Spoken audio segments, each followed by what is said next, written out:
இவர்களுடைய உயர்வை, இவர்களுடைய திறமையை இவர்கள் புரிந்து கொண்டால் மிகப்பெரிய வெற்றியை பெறலாம். இந்த துளாராசிக்காரர்களால் எந்த ஒரு விஷயத்தையும் கண்ணதாசன் சொன்ன மாதிரி மிகப்பெரிய அளவுக்கு உருவாக்க முடியும். ரொம்ப ஒரு யோகமான விஷயம், இவங்க ராசிக்கு அதிபதி சுக்கிரன் பாக்கியத்துக்கு போறார். என்ன பாக்கியம் செய்தோமோ எங்க வாழ்க்கை இவ்வளவு நல்லது நடக்குதே அப்படின்னு சொல்ல போறாங்க. துளாராசிக்காரங்களுக்கு ஒரு கல்யாண தடை இருந்துகிட்டு இருக்கு. அந்த கல்யாண தடை விலகுமான இந்த மாதம் நிவர்த்தியாகும். செவ்வாய் 19ஆம் தேதி வரைக்கும் 7ஆம் இடத்துல இருக்கார். அப்போ என்னன்னா நல்ல துலாம் ராசி என்பவர்களுக்கு ஜூன் மாதம் எப்படி இருக்க போகுது? கண்ணதாசன் ஒரு கவிதை சொல்லுவாருமா, கவிஞன் யானோர் கால கணிதம், கருப்படு பொருளை உருப்பட வைப்பேன், புவியில் யானோர் புலப்படு தெய்வம் பாங்க. அந்த மாதிரி அவர் எப்படி கவிஞர்கள் அப்படி உயர்த்தி சொன்னாரோ அப்படி துலாம் ராசிக்காரர்கள் மிக உயர்வான மனிதர்கள். இவர்களுடைய உயர்வை, இவர்களுடைய திறமையை இவர்கள் புரிந்து கொண்டால் மிகப்பெரிய வெற்றியை பெறலாம். இந்த துளாராசிக்காரர்களால் எந்த ஒரு விஷயத்தையும் கண்ணதாசன் சொன்ன மாதிரி மிகப்பெரிய அளவுக்கு உருவாக்க முடியும். நல்ல படைப்பாளிகள், நல்ல பேராசிரியர்கள், ஒரு வெற்றிகரமான மாணவர்களை உருவாக்கிய பேராசிரியர்கள் பல பேர் துளாராசியை சேர்ந்தவங்க. மிகச்சிறந்த தீர்ப்புகளை எழுதுவாங்க பாருங்கள். அந்த ஜட்ஜஸ், நீதிபதிகள் எல்லாம் துளாராசியில் பிறந்தவர்களாக இருப்பார்கள். ஏன்னா துளாராசியில் சனி பகவான் உட்கார்றாரு பாருங்க. அந்த சனி பகவானே நீதிவானே துளாராசியை விரும்புகிறார். அதனால ரொம்ப நீதியாக இருப்பாங்க. நீங்கள் அதனால் பார்த்தீங்கன்னா இந்த கருப்பு உடை பலர் விரும்பி அணிவாங்க. அவர்களெல்லாம் ரொம்ப நீதியை விரும்பக்கூடியவர்களாக இருப்பார்கள். தவறை செய்ய விரும்பாதவர்களாக இருப்பார்கள்.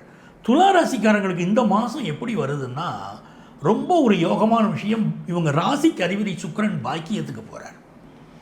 என்ன பாக்கியம் செய்தோமோ எங்கள் வாழ்க்கை இவ்வளவு நல்லது நடக்குதே அப்படின்னு சொல்ல போகிறாங்க. ஃபாரின் ஆப்பர்ச்சுனிட்டிஸ் சிலருக்கு வருது.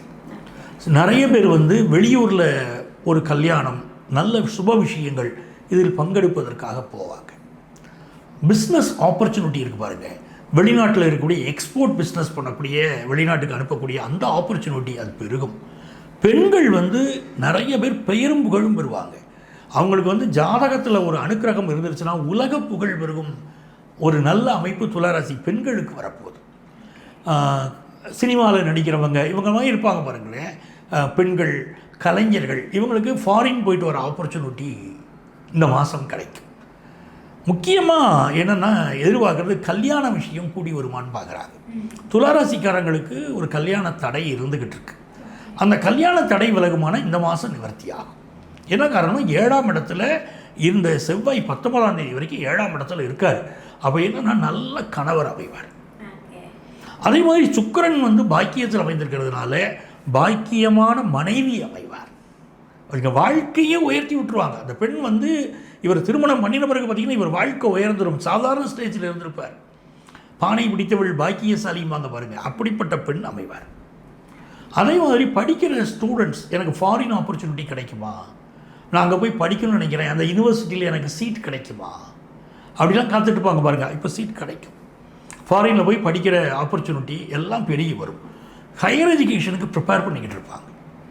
ஒரு இன்ஜினியரிங்கோ, மெடிக்கலோ, இல்லை வேறு ஏதோ ஒரு காம்படிட்டிவ் எக்ஸாம்ஸுக்கோ ப்ரிப்பேர் பண்ணக்கூடிய ஸ்டூடெண்ட்ஸாக இருந்தாங்கன்னா ரொம்ப சக்ஸஸ்ஃபுல்லாக அவங்களுக்கு லைஃப் அமைகிறதுக்கு இந்த மாதம் ரொம்ப உதவியாக இருக்கும். ஃபினான்ஷியலாக பெரிய இம்ப்ரூவ்மெண்ட்டும் காத்திருக்கு. குடும்ப வாழ்க்கை சந்தோஷமாக இருக்கக்கூடிய மாதம். கோர்ட்டு கேஸு, வம்பு வழக்கு எல்லாத்தையும் ஜெயிச்சிருவாங்க. சூப்பர். குடும்பம் நிம்மதியாக சந்தோஷமாக இருந்தாலே ஒரு மனுஷனுக்கு பெருசாக வேறு எதுவும் தேவைப்படாது. ஸோ அந்த ஒரு பாவமே இன்றைக்கி துலாம் ராசி என்பவர்களுக்கு கிடைக்க போகுதுன்றப்ப வேறு எதுவும் பெருசாக தேவைப்படாது. எந்த விஷயத்தில் கவனமாக இருக்கணும் சார்? ரொம்ப நல்லதுமா. 5ஆம் இடத்துல ராகு இருக்கார். சில நேரங்கள் என்ன ஆகணும், தவறான நண்பர்கள், ஒரு போதைக்கு அடிமையாக்கிறதுக்கு முயற்சி பண்ணுறது, தவறான விஷயங்களை காட்டுறது, அப்படிப்பட்ட நண்பர்கள் இருப்பாங்க. அவங்கள்ட்ட ஒதுங்கி இருக்காரு. அதே மாதிரி கொஞ்சம் ஹெல்த் இஷ்யூஸ் இருக்குது. அந்த ஹெல்த் இஷ்யூவுக்கு இவங்க மெடிக்கல் அட்வைஸ் இந்த மாதம் எடுக்கிறது நல்ல பலன் தரும். கண் திருஷ்டியும் அதிகமாக இருக்குது. அப்போது கொஞ்சம் சுற்றி போட்டு கிடடும். இது எல்லாமே அவங்களுக்கு ரொம்ப நல்லா இருக்கும். எந்த தெய்வ வழிபாடு சிறந்ததாக இருக்கும்? மிகச்சிறந்த வெற்றியை கொடுக்கக்கூடிய வழிபாடு அப்படிங்கிறது சமயபுரம் மாரியம்மன். ஒரு வெள்ளிக்கிழமை அன்றைக்கி சமயபுரத்துக்கு அதிகாலையிலேயே போயிடணும். அதிகாலை நடக்கக்கூடிய பூஜையில் இவங்க கலந்துக்கிட்டு அந்த சமயபுரம் மாரியம்மனை கும்பிடும்போது தெய்வ அனுக்கிரகம் பரிபூர்ணமாக கிடைக்கும். Okay, super sir, super. துலாம் ராசி என்பவர்களுக்கு தெய்வ அனுகிரகம் கிடைக்கணும்னு சொல்லிட்டு ஒரு அற்புதமான பலனாக கொடுத்துருக்கீங்க. நன்றி சார். வணக்கம்மா. அதாவதுமா ஜூன் மாதத்தில் இப்போ நம்ம வந்து ஒரு தமிழ் மாத பலன்கள் பார்க்குறோம் அப்படின்னா என்ன பண்ணுவோம்னா சூரியனை அடிப்படையாக எடுத்துக்கிடுவோம். தினபலன் பார்க்குறோம் வச்சுக்கோங்களேன், அப்போ என்னது சந்திரனை பேஸ் பண்ணி தான் நம்ம பலன்கள் சொல்கிறோம். இதே நீங்கள் வருஷ பலன் கேட்குறீங்க, குரு பயிற்சி பலன் கொடுங்க, ராகு கேது பயிற்சி பலன்கள் அந்த வருஷத்தில் இப்போ வந்து என்னென்ன கிரகங்கள் எந்த பொசிஷனில் இருக்குது, சனி பகவான் எப்படி இருக்காருன்னு எடுப்போம். அப்போ இது மாத பலன் அப்படின்னு இருக்கும்போது ஜூன் மாதத்தில் சூரிய பகவான் என்ன பண்ணுறாரு அப்படின்னா அவர் ரிஷப ராசிலேயே இருக்கார், மிதுன ராசிலேயே இருக்கார். ரிஷபம் சொல்கிறது அப்படின்னு பார்த்தீங்கன்னா நல்ல இந்த காலபுருஷத்துவம் சொல்கிற பாருங்க, அதில் நல்ல காசு வரக்கூடிய ஒரு ஸ்தானம். அப்போது முதல் 15 நாள் இந்த ஜூன் மாதத்தில் நல்ல வரவு வரக்கூடிய அமைப்பு தான் பொதுவாக இருக்கும். அடுத்த 15 நாள் அப்படின்னு பார்த்தீங்கன்னா மக்களுக்கு வணிக நோக்கங்கள் அதிகமாக இருக்கும். ஏன்னா சூரியன் போய் புதனுடைய வீட்டில் உட்காருவார். அப்போ பிஸ்னஸ் சிந்தனைகள், அதே மாதிரி வந்து கம்யூனிகேஷன் செக்டாரில் ஒரு பெரிய வளர்ச்சி இதெல்லாம் இருக்கும். எக்ஸ்போர்ட் பிஸ்னஸ் சம்மந்தப்பட்ட சிந்தனைகள் அதிகரிக்கும். ஸ்டூடெண்ட்ஸுக்கு எஜுகேஷன் மீதான ஒரு இன்ட்ரெஸ்ட்டு, நம்ம ஒரு குறிப்பிட்ட எஜுகேஷன் இன்ஸ்டிடியூஷன் சேர்ந்தோம்னா வாழ்க்கையில் ஜெயிக்க முடியும் அப்படிங்கிற அமைப்பு. கலைத்துறையை சேர்ந்தவங்களுக்கு ஒரு பெரிய வளர்ச்சி இந்த காலகட்டத்தில் இருக்கும். அதுக்கு என்ன காரணம் பார்த்திங்கன்னா சுக்கிரன் வந்து இந்த மாதம் ஆரம்பிக்கும் போது அவர் வந்து மிதுன ராசியில் இருக்கார், அப்புறம் கடக ராசிக்கு அவர் போகிறார். அப்போ மிதுன ராசி கடக ராசி இதிலெல்லாம் அந்த சுக்கிர பகவான் போகும்போது அந்த சுக்கிரனுடைய அனுக்கிரகம் வந்து நீங்கள் ஒருத்தர் நாடகத்துறையில் இருக்காங்க, சினி ஃபீல்டில் இருக்காங்க, அதே மாதிரி வேறு ஒரு பரதநாட்டியம் ஆடுறவங்களாக இருக்காங்க, எல்லாருக்குமே பெரிய எக்ஸ்போஷர் இப்போ கிடைக்கும். ஸோ இந்த ஜூன் மாதம் அந்த யோகமான மாதமாக அவங்களுக்கு இருக்குது. இந்த மாதத்துடைய கிரகநிலைகள் எப்படி இருக்குன்னு பார்த்தீங்கன்னா மேஷத்தில் செவ்வாய் பகவான் அமர்ந்திருக்கார். அப்போது ஒரு ஒரு உக்கிரமான ஒரு வேகமான செயல்பாடுடைய மாதம்னா இந்த மாதம். இந்த செவ்வாய் பார்த்தீங்கன்னா இந்த மாதத்தில் அதுக்கப்புறம் செவ்வாய் மேஷத்தில் இருக்கக்கூடிய செவ்வாய் ரிஷபத்தில் வந்து சூரிய பகவான் இருக்காருங்கிறேன், மிதுனத்தில் சுக்கிரனும் புதனும் மாத துவக்கத்தில் இருக்காங்க. கடக ராசியை பார்த்து இந்த மாதம் குரு பகவான் வந்துடுறார். மாதம் துவங்கின 1ஆம் தேதியே குரு பகவான் கடகராசிக்கு பயிற்சி அடைகிறார். ஒரு நல்ல பயிற்சி மாதிரி பெரிய அளவுக்கு வளர்ச்சி கொடுக்குமா. அதே மாதிரி ராகு கேது பார்த்தீங்கன்னா கேது சிம்மத்திலையும் ராகு கும்பத்திலையும் இருக்கிறார். அப்போ இந்த குழந்தை பிறப்பு விகிதம், அது அந்த குழந்தை பெற்றுக்கிறதுக்குரிய ஒரு நாட்டம் குறைவு, இதெல்லாம் இந்த காலகட்டத்தில் இருக்கும்.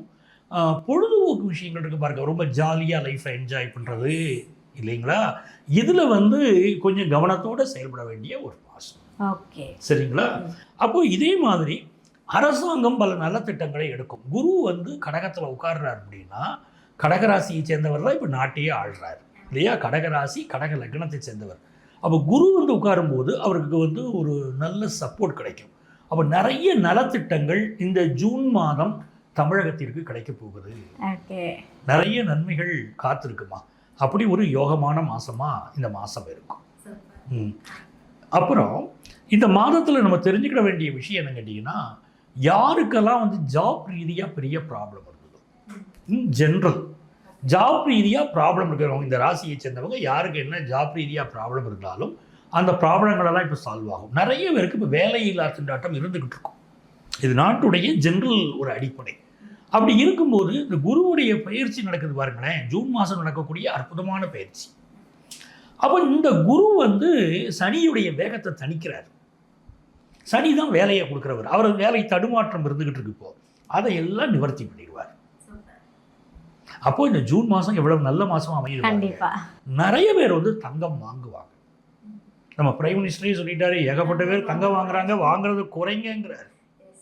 தங்கம் வாங்குறத 1 இயர் அவாய்ட் பண்ணுங்க, வீட்டில் கல்யாணம் இருந்தால் கூட அவாய்ட் பண்ணுங்கிறார். நம்ம மக்கள் ஆனால் இப்போ நிறைய தங்கத்தை விரும்பி வாங்குவாங்க.